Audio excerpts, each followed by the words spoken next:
Alright guys, welcome back again to the build of my 51 Fleetline drag and drive car. For all you newcomers and people that don't know, we'll do a quick recap. We pulled my 51 Fleetline out of the barn sort of mid last year, I think it was. Gave her a good hose down. We're building a drag and drive car to hopefully take to America this year. Doing all the work ourselves in-house, old school techniques, welders, grinders, nothing fancy here, no CNC plasmas or any of that. Yeah, so sit back, watch the build, and I hope you enjoy it.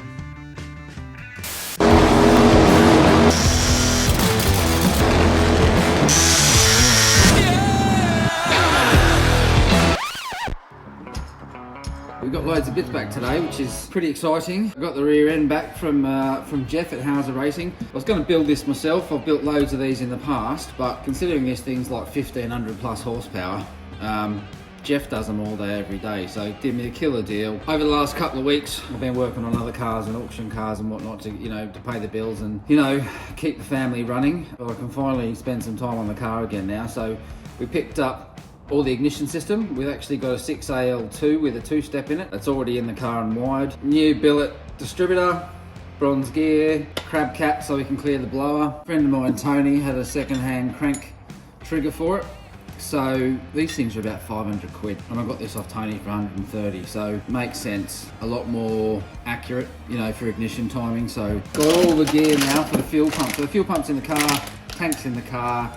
We're changing this all now to dash 12. We've got to drill the tank out and put all these new bulkhead fittings in, but check out the size of these ridiculous buggers. Dash 12. I mean, honestly, you'd get a small man's penis in there. It's ridiculous. Big bucks too, so loads and loads and loads of these.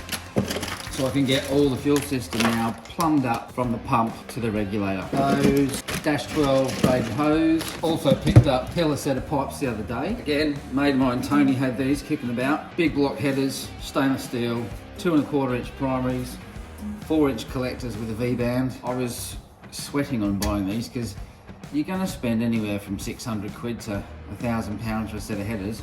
Tony let me have these for 270 quid. So absolute steal. They're going to look killer on the car. What we are going to do is run these things upside down because we don't have the room in the car. As they're quite short, this runs straight into the bulkhead, straight into the firewall. So if we flip these upside down, almost like a turbo car, we can have a dump coming straight off here, down the front of the car and back under. All we need to buy really now is wheelie bars, parachute. Wayne's a little bit delayed on the cage, but it's going next month, so we should have it back in about 2 weeks. But we bought a new set of wheels for the front of the car too.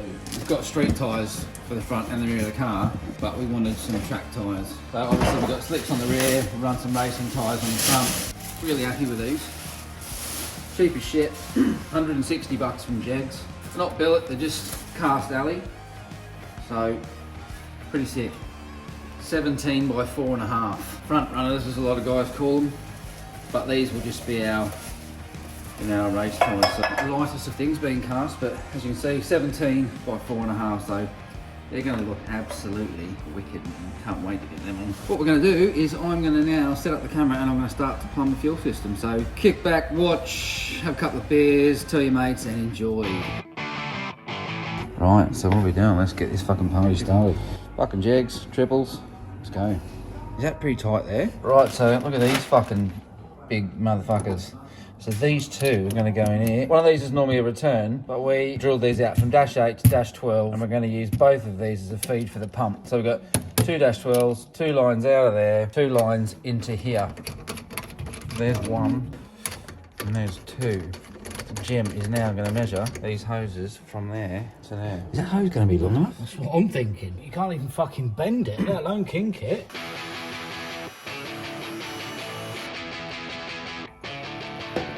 Got the diffs in the back, it's all buttoned up, all shimmed up. Check this out, Jeff's an absolute king, the guy that put this thing together.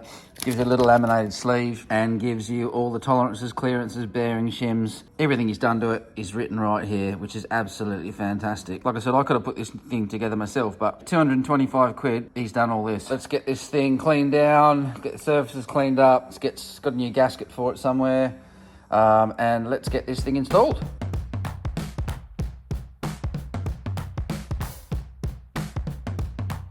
Here we go. Oh, you motherfucker. Oh, man, this thing's got to be fucking 50 kilos.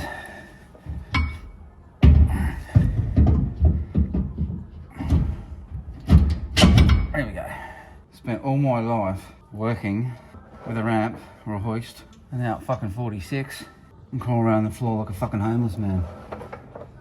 Shit you do, eh? So what we did, we changed this thing out from 411s or 41s to 35. Obviously we worked out, you know, tyre size, RPM. With a 29-inch tyre, which we have, 3.5 gear set, I think at 6,800 RPM, across the line at 160 mile an hour. So if we ran a 3.7, which I kind of would have liked to, just by changing that from a 3.5 to a 3.7, it was going to cross the line at 72. I kind of think that's kind of not in the safe zone for us. 68, we know we're not going to run out of steam at that speed. So right now we can put the axles in. Need to modify the backing plates where the old handbrake cable went through. There's like a little mound on the back, a little rise. That touches the leaf spring, so I'm going to have to try and somehow cut them off or machine them flat. See how we go with that.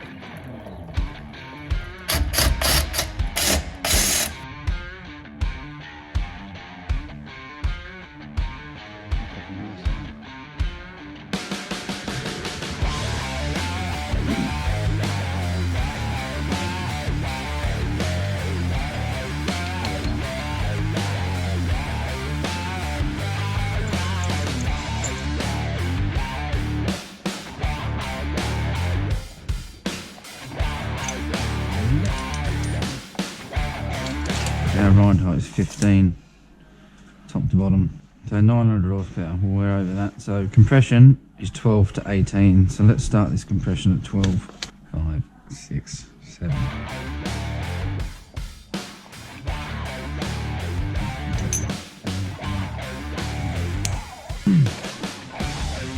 Alright, let's jack the vehicle up.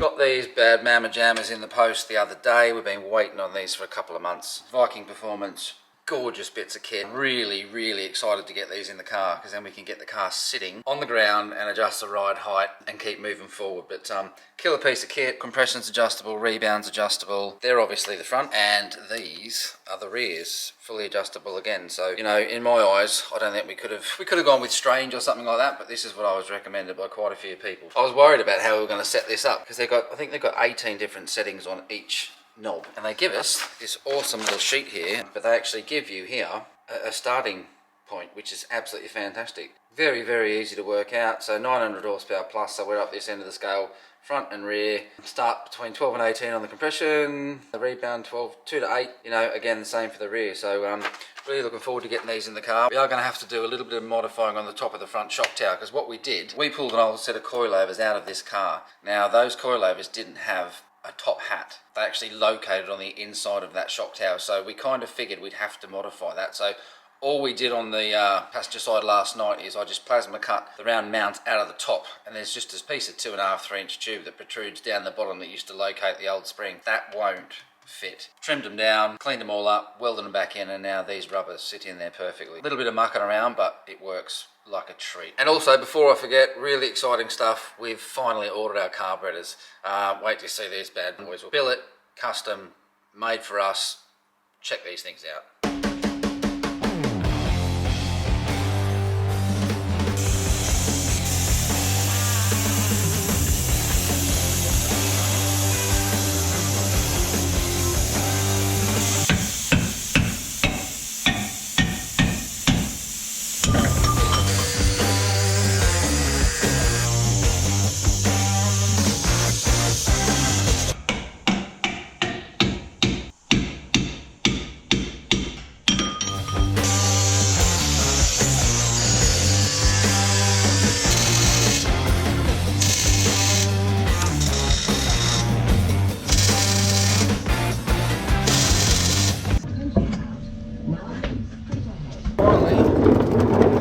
Coilovers in, which is nice.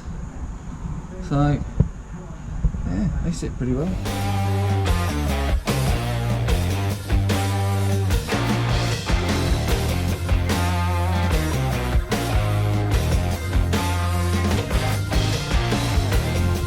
Shocks in, diffs in for the final time. Just waiting on some brakes. Shocks could have been a little bit shorter from what they've given us. we gave them all the measurements, and for some reason I think that must have been the closest shock they had to suit, you know, our travel length. So we may have to lower those bottom shock mounts a fraction, but we'll see on the first drive.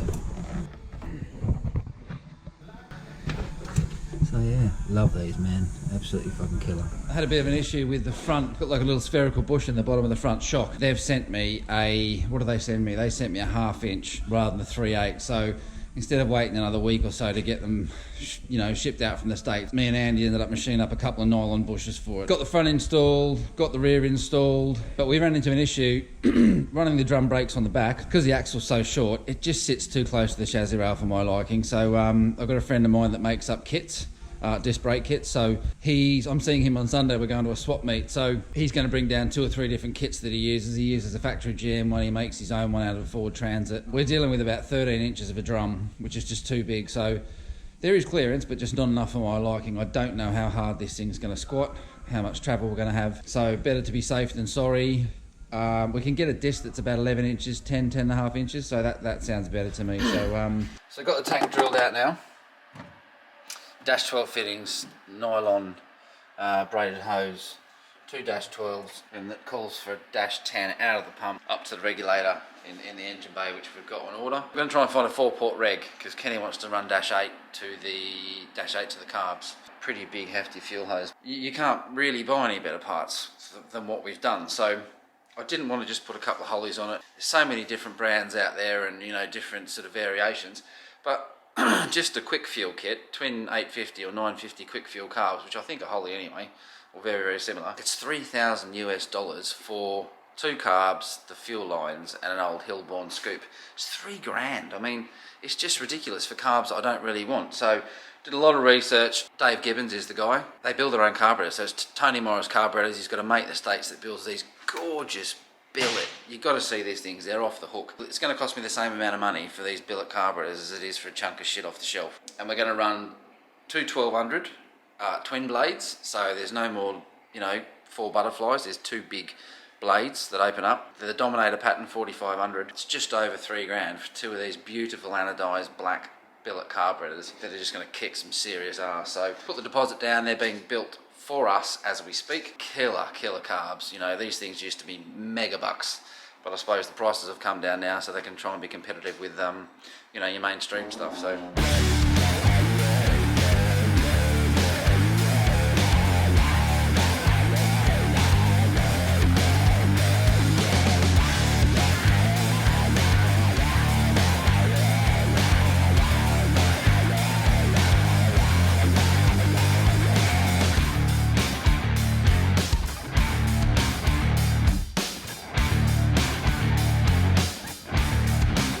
Thanks guys, hopefully I can get this thing kind of all buttoned up and back on the ground for next week. Push her outside and yeah, it's going off for a cage in a week. So thanks for watching, like, subscribe, catch you on the next one. Cheers guys.